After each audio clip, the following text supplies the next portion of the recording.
what we are providing, and it comes from why. I found this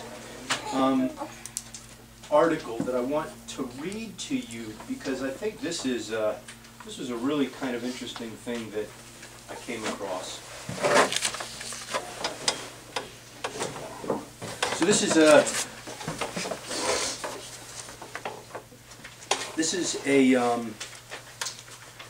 kind of a clinical case study and account, and I'm just going to read it to you. I'd like to share with you a recent case that really touched my heart. It's inspired me to re-examine why I became a veterinarian, and I hope it rekindles some of the flames of youth and desire we all had as young aspiring veterinarians. The case history, clinical signs, and outcomes are as follows. I was presented with an 11-year-old Cairn Terrier on emergency on a Sunday morning for listlessness, recent lameness in the right front leg, and sudden onset of dyspnea and tachypnea. The patient had been slowing down over the last several weeks, but was still acting normally. On presentation, the patient was somewhat distressed with muddy mucous membrane color and poor perfusion. Heart rate was 140 beats per minute with no murmur and moderate pulses. Abdominal palpation was normal and there was no fever. On a quick abdominal scan, there were no masses and no abdominal fluid. The general chem and CBC were normal. Thoracic ultrasound found a moderate amount of pleural effusion and an anterior mediastinal mass. Thoracocentesis removed 250 mL of non-clotting blood. The patient was started on IV fluids and stabilized for shock. Clotting parameters were normal.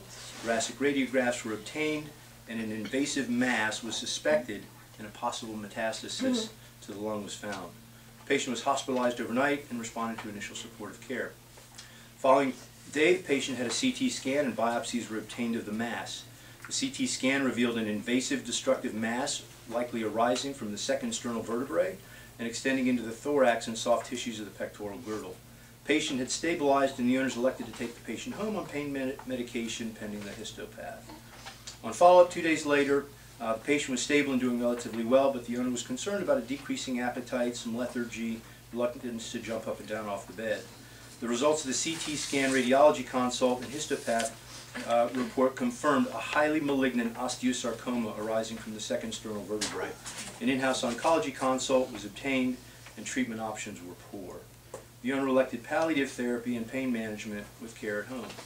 The patient had two subsequent episodes of dyspnea occurring on days 5 and 8 after initial presentation. The owners elected thoracocentesis and outpatient home care on both occasions. The patient was ultimately humanely euthanized the following day. We arranged a private cremation and made a paw print for the client. This is a sad but not uncommon scenario for us as veterinarians, but the human side of this case makes it a little bit more impactful and heart-wrenching. As it turns out, the behind-the-scenes story lends great insight to our clients and pets and the human-animal bond. The family of the pet Milo was on the way to SeaWorld's Discovery Cove that morning with 5 family members in bathing suits, sunscreen, towels, and exclusive reservation to swim with the dolphins. Plans have been made for months. Milo was one of 3 family dogs, but he was unconditionally the best friend of a young boy aged 12 who had grown up with Milo and knew nothing before his dog.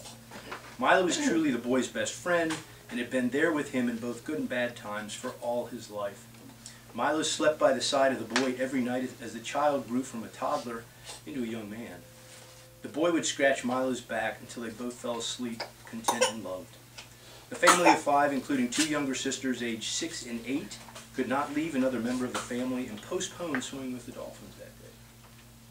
The distress and anguish of the family, and especially the boy, was evident and heartfelt. Behind the scenes, the emergency doctor and staff were sympathetic and caring for Milo and the family. Milo was placed in a warm recovery cage in ICU after his thoracocentesis and monitored for pain or distress. His boy sat by his cage for an hour with his hand on his head while he recovered. They were both trying to be brave and strong for the other. However, the sorrowful look in both of their eyes betrayed their apparent bravery. If you haven't figured this out, I wrote this. Our surgeon, Dr. Chapnick,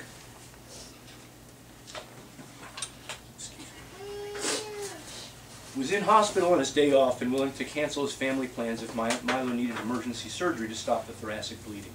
Our oncologist, Dr. Miller, did an emergency consult and gave immediate feedback and options based on CT scan, radiographs, histopathology after all reports were received.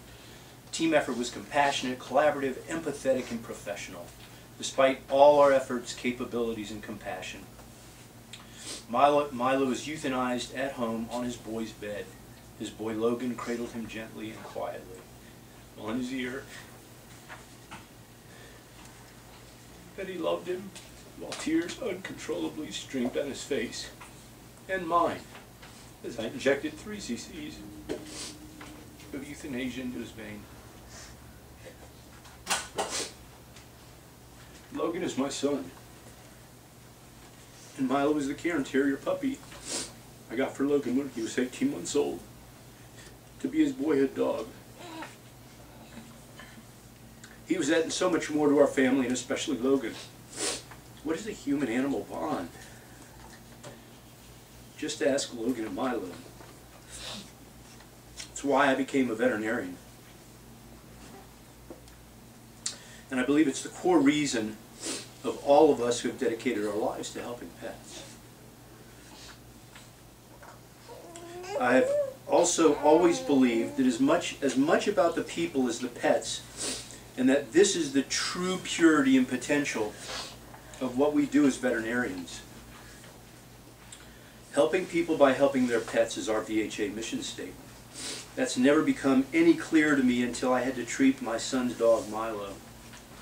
Milo was a great family member and pet, and he deserved the best. But I would do anything for my son, including treating his dog's terminal cancer if I could. How does this change the way I practice, or how might it affect you? What are an empathetic profession? We are an empathetic profession, but I think there is still a huge gap between us as clinicians and the owners as pet parents. The underlying story is always unimaginable. Unless we ask the owner to understand how they feel about the true relationship they have with the patient we are evaluating, we will never know the true bond and emotional attachment that exists. Just ask one question. Tell me how you feel about Milo and what does he mean to you? And then listen. No one would have known my emotions, anxiety, or feelings about Milo, and certainly not his relationship with Logan, if I was just a client. On the surface, I am strong, sometimes, and probably would not have been a difficult case for most clinicians to handle. The details of the emotional story and true human-animal bond would have remained a buried mystery, never to have been discovered or understood. Without asking that question, our true calling as a profession would have been lost due to inattention and neglect. I've been practicing veterinary medicine for 20 years and I thought I had seen it all, but sometimes you need to stand on a desk, as in the Robin Williams movie Dead Poets Society, to get a new perspective. Milo and Logan have given me the insight of standing on the other side of the examination table to see what we as veterinarians are all about. Take care of your patients, but most importantly, take care of your clients. We are ultimately in a position to help people and add value to people. We do it by helping their pets, who are God's gift to us. What messages and lessons did I take from Logan and Milo? First, there's always an underlying story in relationship to that pet and family. You must ask or you will never know. Would you make different recommendations for a 10-year-old Labrador with cancer if it was an outside dog, never on heartworm preventative, or the last connection between a widow and a recently deceased husband? I hope not, but we all probably would. That Labrador could be both, though. Message 1, ask what the pet means to you. You will get tear-jerking stories to fill binders on the human-animal bond. Think empathetically and not sympathetically. 2, don't discount the power and comfort of just having a definitive diagnosis, good or bad. Sometimes we just want answers. I wanted it with my dad when he was diagnosed with cancer, and I wanted it with Logan's dog. You don't know what you can do until you know what you're dealing with. It is our job as clinicians and diagnosticians to get answers. If you don't, someone else will, and you will look like a schmuck or worse. Don't worry about expense and don't prejudge. Sometimes a $2,000 CT scan that diagnoses metastatic or inoperable cancer is the information a client wants and needs to make a difficult decision or euthanasia for their pet child. We see it all the time, and it's often with our most valuable and committed clients. Lesson number 2, don't discriminate, judge, or discount the power of diagnostics. 3, seek consult with specialists and collaborate as a team for the ultimate benefit of the client and pet. This seems like a no-brainer, but even in a 10-doctor practice where a consult is as easy as leaning back in your chair and asking, hey, what do you think? It doesn't happen as easily as it should. We must actively seek input from specialists that have almost unimaginable powers in their areas of expertise. It's easier in a large practice, but do not become lazy in practice on a deserted island. Ask, ask, ask. You'll get answers, learn, and ultimately help your clients and their pets. Collaborate, commiserate, and then conquer. 4th, we are veterinarians, but like it or not, we are in the business of helping people. Embrace it and succeed or fail. It's the most difficult and challenging part of our profession, but if you truly understand the dynamics of the dance and the synergy of the human-animal bond, you will be fulfilled both emotionally and financially beyond your dreams or expectations. Milo is a great dog. Logan is my son. Tears streamed down my face as I said a prayer for Milo after I gave him his IV sedative. Logan gave a prayer for Milo to make him comfortable and take away his pain so he could see him later in heaven. Before I gave Milo his peace, I looked into Logan's eyes and told him this. I said, son, when I became a veterinarian, my oath to my patients and owners was to diagnose and treat disease. And if there was nothing more that I could do, then it was my responsibility to end pain and suffering for my patient. I was his doctor, and I would not let him suffer. Milo, Logan, and I were ready. And I stopped his deterioration and suffering with one blessed humane injection. Our family is slowly healing from the loss of a loved family member, and it's a gradual process. You become used to having them in bed at your feet, terrorizing the cats or even getting them the garbage. They become woven into the fabric of our lives and become a part of us in our existence. When there's no one to terrorize the cats, it's just a little different. I think the cat's even miss them. So stand on a desk or just the other side of your examination table and discover a new perspective, that of your clients.